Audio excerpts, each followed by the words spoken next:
Bem-vindos à terceira entrevista do Rumos e Vidas. Desta vez fomos até ao Palácio de Cristal para encontrarmos-nos com o atual coordenador da Sociedade Planetária, Miguel Gonçalves. Bem-vindos.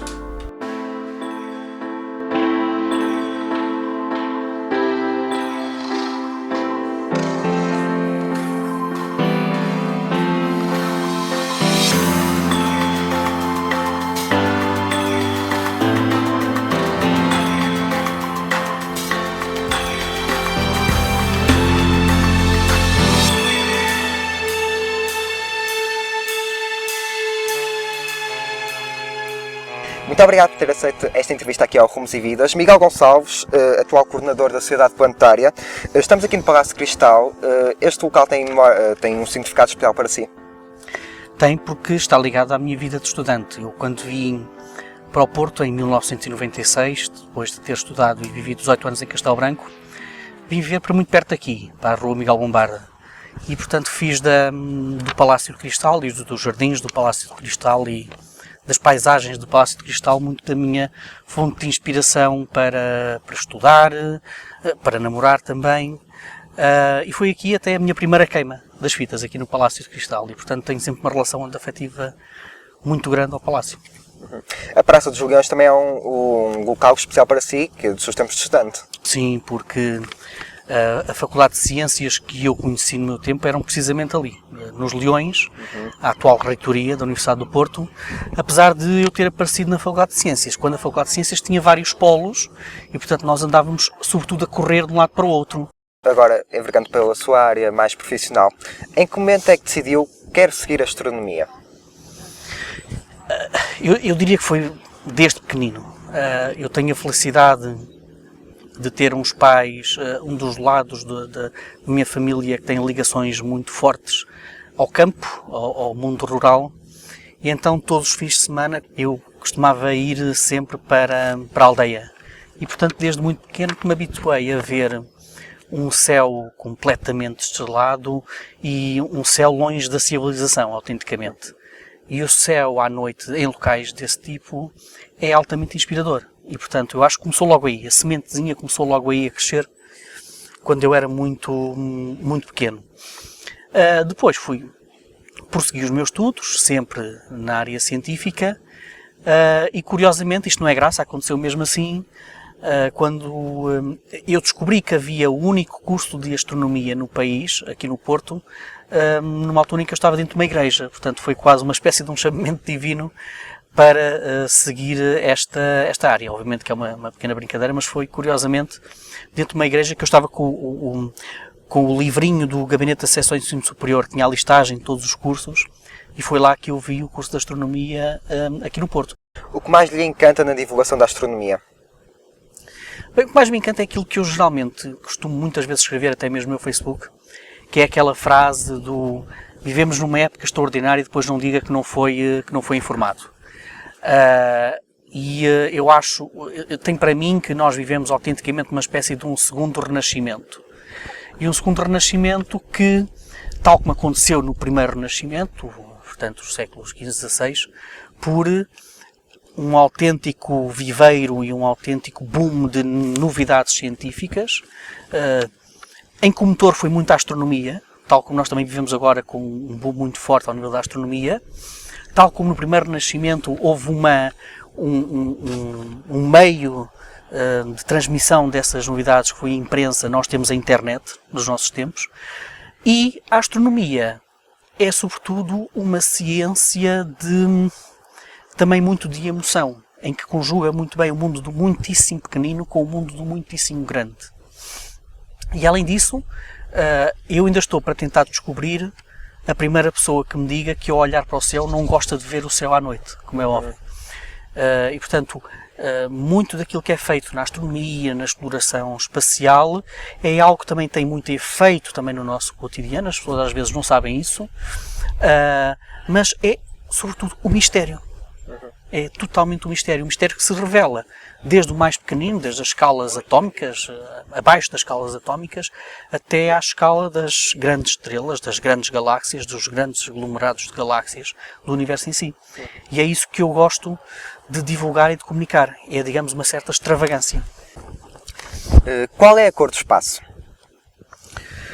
Qual é a cor do espaço? Nós, normalmente, quando associamos o brilho a alguma coisa, é porque essa coisa, das duas uma, ou tem um brilho próprio, e é uma produção, produz brilho, produz energia, e portanto brilha e vê, e nós conseguimos ver, ou então reflete alguma coisa, reflete o brilho de alguma fonte de emissão. Ora, o espaço, quando nós associamos a palavra espaço, é sobretudo aquele espaço entre as estrelas ou o espaço entre as galáxias. Estamos a falar, portanto, de uma vastidão, e na vastidão nós não temos propriamente esses elementos que produzem luz, e também não temos, muitas vezes, os elementos que refletem. Portanto, o espaço é, sobretudo, negro, como é óbvio. Porquê que o céu é azul? E como olha para ele?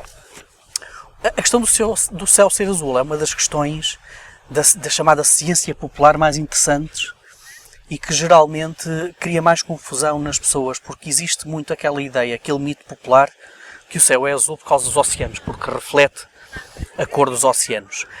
Nós conseguimos imediatamente descobrir que a razão não pode passar por aí por uma questão muito simples. Nós, se formos para o interior do país, nós continuamos a ter um céu tão azul como este que nós estamos aqui a ver mais perto do mar. Não, o céu é azul devido à nossa atmosfera e devido à capacidade que têm os elementos químicos da nossa atmosfera de, ao receberem a luz do Sol, o Sol é uma luz branca, é uma combinação de todas as cores, a nossa atmosfera gosta, sobretudo, de dispersar a luz azul. E, portanto, o que nós vemos em cima é precisamente a dispersão feita pela atmosfera da luz azul. E que, em baixo, mais junto ao horizonte, nós temos o azul mais pálido, porque o nosso olhar atravessa mais camadas da atmosfera, e, portanto, quanto mais camadas da atmosfera nós passamos, mais consegue dispersar o azul, enquanto que, se olharmos para cima, temos um azul muito mais forte, porque atravessamos muito menos camadas da atmosfera. A astronomia, neste momento, qual é o papel fundamental na nossa economia da astronomia? Bom, eu até posso começar por responder a essa pergunta num âmbito nacional. Ainda há relativamente pouco tempo, o Presidente da Associação Portuguesa para o Espaço, ou seja, que reúne as empresas portuguesas que trabalham para a indústria aeroespacial, dizia que o investimento feito por essas empresas em tecnologia espacial tinha um retorno 6, 7, 8 vezes aquilo que foi investido. Portanto, altamente lucrativo. Portanto, logo aí conseguimos ver que investir no espaço é algo que tem um retorno muitíssimo acentuado. E vemos isso, quer ao nível, no caso português, quer ao nível das grandes agências espaciais. E depois há um outro retorno, para além que já passa do económico, é o nosso retorno da utilização diária. Nós estamos aqui no Palácio Cristal e temos turistas à nossa frente, muitos deles têm, por exemplo, óculos de sol. São óculos de sol, hoje em dia, feitos com películas, com lentes protetoras da radiação ultravioleta, que vêm precisamente da exploração espacial, quando os astronautas precisavam ter uns capacetes que conseguissem ser eficientes a filtrar a radiação ultravioleta. Nós temos, por exemplo, telemóveis. Os telemóveis, a evolução dos telemóveis está intimamente ligada à exploração espacial. Enfim, todo um conjunto de utensílios que nós utilizamos desde que nos levantamos até que nos deitamos, que tem sempre alguma coisa de inspiração ou de melhoramento espacial. Portanto, o espaço toca-nos literalmente todos os dias. Atualmente existem muitos jovens interessados na astronomia? Existem, acho que sim, acho que... eu quando vim para o Porto foi numa altura em que começou o projeto Astronomia no Verão, que foi um dos projetos de maior sucesso ao nível da divulgação da astronomia e da ciência em geral no nosso país. E logo nessa altura conseguiu-se perceber pelas filas e filas de pessoas que queriam ver qualquer coisa pelo telescópio, que estávamos perante algo que criava imenso apetite, curiosidade nas pessoas. E ao nível, por exemplo, do curso de Astronomia que há aqui no Porto, foi sempre um curso que conseguiu preencher sempre as suas vagas, demonstrando também o interesse que a comunidade estudantil, os mais jovens, têm por esta temática. A astronomia está acessível e perceptível ao cidadão comum? Eu acho que sim, Acho que hoje em dia temos ao nosso dispor todo um conjunto de portais, por exemplo, na internet, que têm praticamente à disposição astrónomos 24 horas por dia para responder a qualquer tipo de questão. Temos cada vez mais documentários muito bem elaborados na nossa televisão, e aí eu tenho que dar uma saudação especial, por exemplo, à própria RTP2, que apostou muito nesse tipo de conteúdos, e não só. E, portanto, temos cada vez mais fontes de acesso à informação de astronomia, de ciência em geral, e, sobretudo, fontes que têm uma grande preocupação pedagógica. Isso é extremamente importante. Ou seja, não se limitam apenas a debitar conhecimento, a colocar conhecimento, preocupam-se também em explicar o conhecimento. Isso parece-me extremamente importante. Qual é a maior importância da Sociedade Planetária? Bom, a Sociedade Planetária, que é a organização que eu represento aqui em Portugal, apareceu em 1980 por Carl Sagan, é o fundador mais conhecido, mas também tem Bruce Murray e Lois Friedman, dois distintos cientistas norte-americanos, e sobretudo a ação da Sociedade Planetária move-se em três vetores. Por um lado, financia diretamente projetos de investigação científica e tecnológica. Por outro lado, tem também uma importância muito grande ao nível da divulgação da astronomia, quer seja através da comunicação social, quer seja até mesmo nas escolas, por exemplo, ao nível dos currículos escolares. E depois tem uma ação política que para nós em Portugal pode parecer uma coisa estranha, ou seja, uma organização sem fins lucrativos tem uma ação política, mas é algo que nos Estados Unidos tem o seu contexto muito presente e que, pelo menos até há bem pouco tempo, era a única organização de astronomia, de exploração espacial, presente na Unesco, no Conselho Consultivo da Unesco. E a Sociedade Planetária, ao longo da sua história, participou ativamente a fazer como que uma ponte entre agências espaciais governamentais ao nível dos grandes projetos internacionais. E, portanto, tem estes três vetores que fazem dela, claramente, ainda e será durante muito tempo, a maior organização espacial não governamental do mundo. O financiamento tem sido um problema? A crise é geral, portanto, o financiamento também é um problema geral.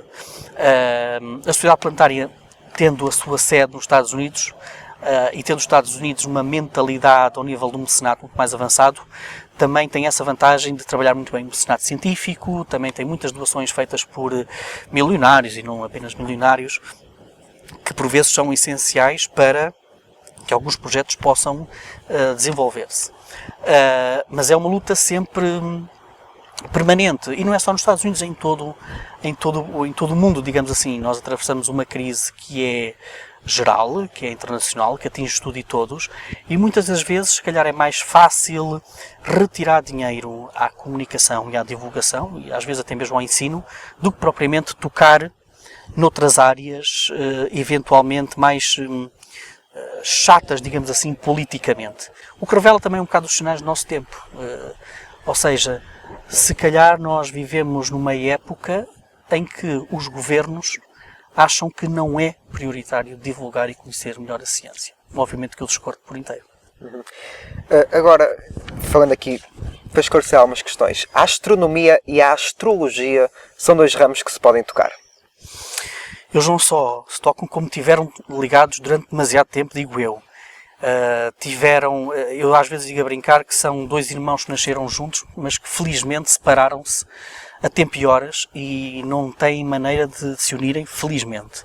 Porque a astrologia nasce, no fundo, do nosso encantamento e da nossa necessidade, que até é capaz de ter alguma explicação do ponto de vista psicológico, da nossa ligação ao cosmos. Portanto, nós queremos sentir que fazemos parte de algo maior, e esse algo maior é o cosmos, e o ser humano, se calhar, tem uma natural tendência para se sentir mais especial e mais relaxado, digamos assim, se sentir que de alguma forma está ligado aos mundos que estão lá em cima.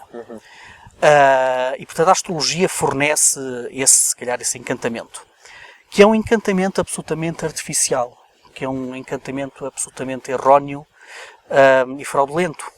Porque o que nos conta a astronomia hoje em dia, e o que nos conta a ciência hoje em dia, é que nós estamos ligados ao cosmos de uma maneira muitíssimo mais íntima, molecular, atómica, muito mais extraordinária e cientificamente correta do que aquilo que a astrologia nos diz.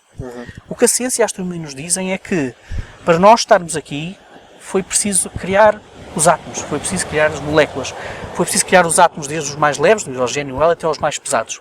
Ora, esses átomos foram criados nas estrelas e, portanto, nós estamos atomicamente ligados às estrelas.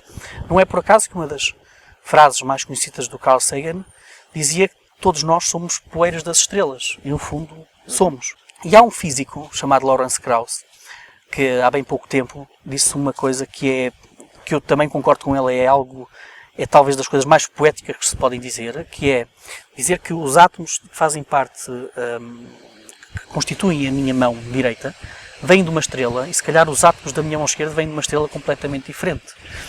E, portanto, essa é a poesia do cosmos que, para mim, é muito mais íntima, muito mais potente, muito mais deliciosa do que qualquer doutrina absolutamente errada do ponto de vista científico, no meu caso a astrologia e muitas outras que povoam por aí. Acredita que existem extraterrestres ou vida inteligente no universo? São duas questões muito diferentes. Uma questão é a vida, outra coisa é a vida inteligente. Nós vemos também numa época em que nós descobrimos praticamente planetas lá fora diariamente. Eu lembro quando entrei no ensino secundário, os manuais escolares diziam que muito provavelmente existem planetas noutros sistemas estelares, mas nós não conhecemos ainda. Depois, passado poucos anos, nós já conhecemos. Nós neste momento já conhecemos mais de 1000 planetas lá fora do nosso sistema solar.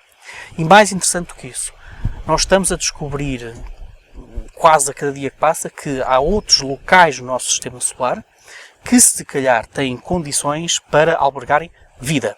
Ora, para um biólogo, uma pequena alga, uma pequena bactéria já é algo de enorme excitação. É vida. Aquilo é vida. Isso está fora da Terra, é vida extraterrestre. Portanto, uma alga, por exemplo, encontrada nos oceanos subterrâneos de Europa, é vida extraterrestre.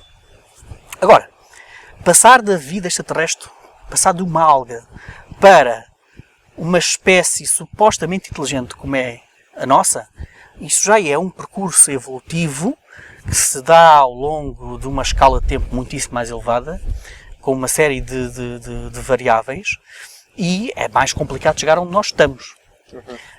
Mas, de qualquer forma, nós orbitamos, o nosso planeta orbita uma estrela que não é das estrelas mais antigas, temos estrelas muitíssimo mais antigas do que o nosso Sol, e, portanto, se calhar albergam também planetas muitíssimo mais antigos, e em que a vida já teve muito tempo para eventualmente seguir os passos que seguiu aqui na Terra. Porque nós continuamos a ter, enquanto não descobrimos nada lá fora de vida, nós continuamos a ter uma biologia muito provinciana, muito antropocêntrica.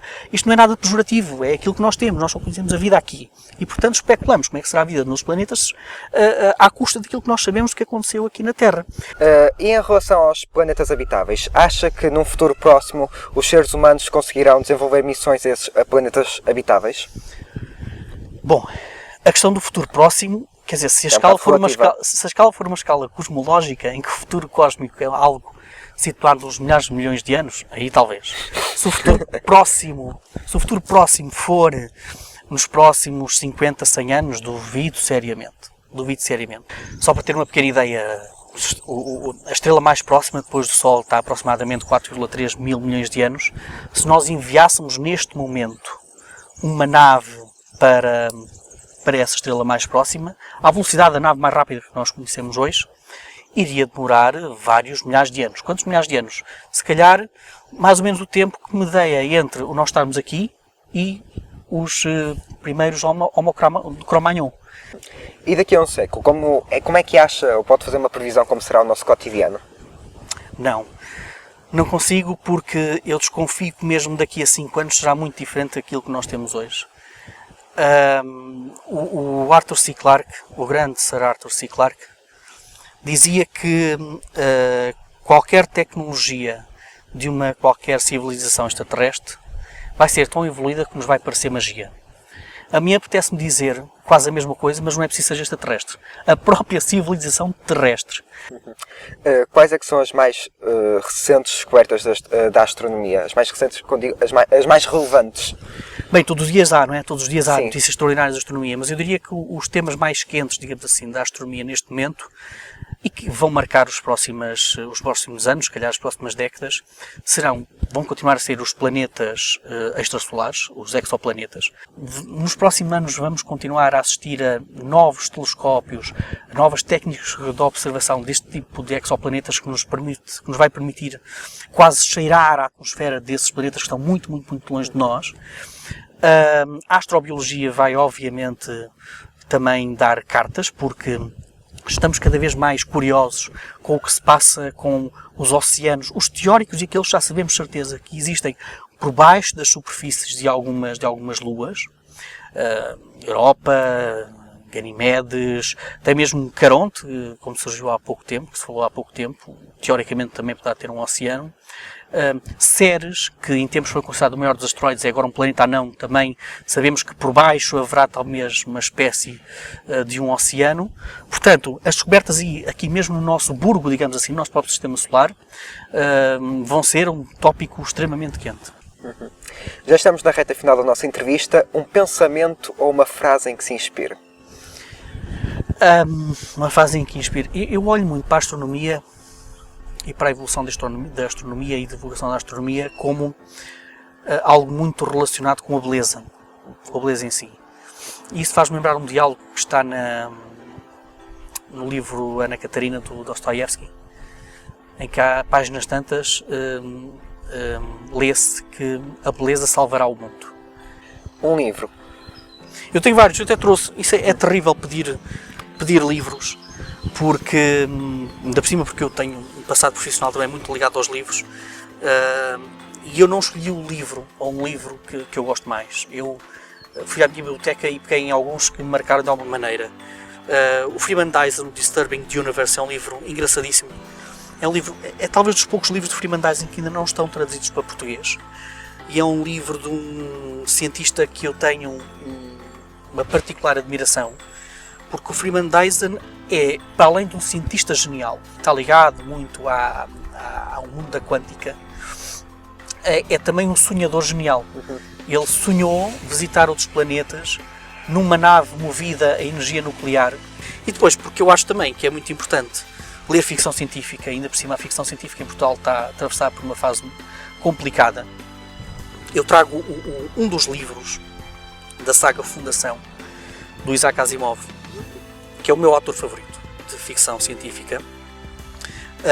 Isto é uma saga muito interessante porque o Isaac Asimov construiu toda a sua, ou muito da sua carreira literária à custa de dois mundos. O mundo da Fundação, da saga Fundação, e a saga dos robôs, que nós conhecemos do filme I, Robot.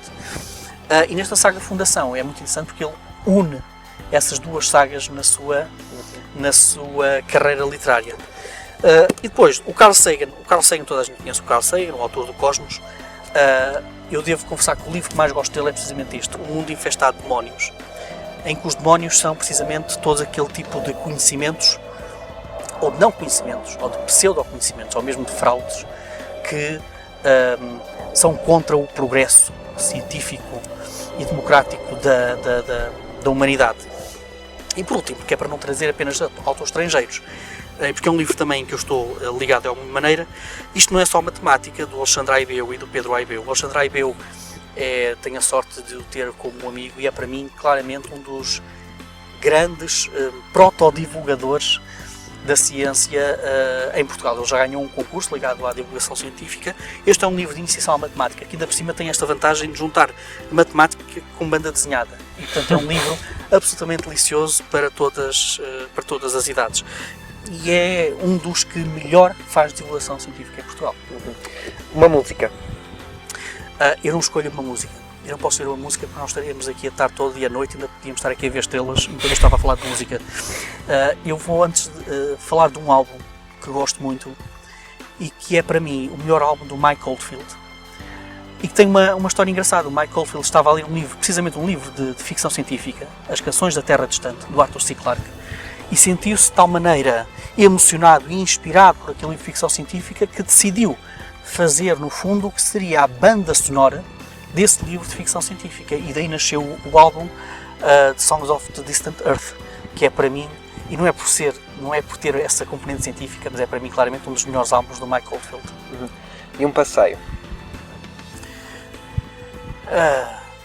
Apesar de estarmos aqui perto do mar e eu adoro passear junto ao mar no Porto Sol, que é a altura do dia que eu mais gosto, o passeio teria que ser o passeio que eu fazia na aldeia dos meus pais, ao entardecer, quase como que recebendo depois as estrelas, junto à ribeira e com toda aquela envolvência absolutamente natural. O meu passeio seria esse. Muito obrigado por ter aceito esta entrevista. Fica por aqui a terceira entrevista de Rumos e Vidas. Muito obrigado. Até à próxima.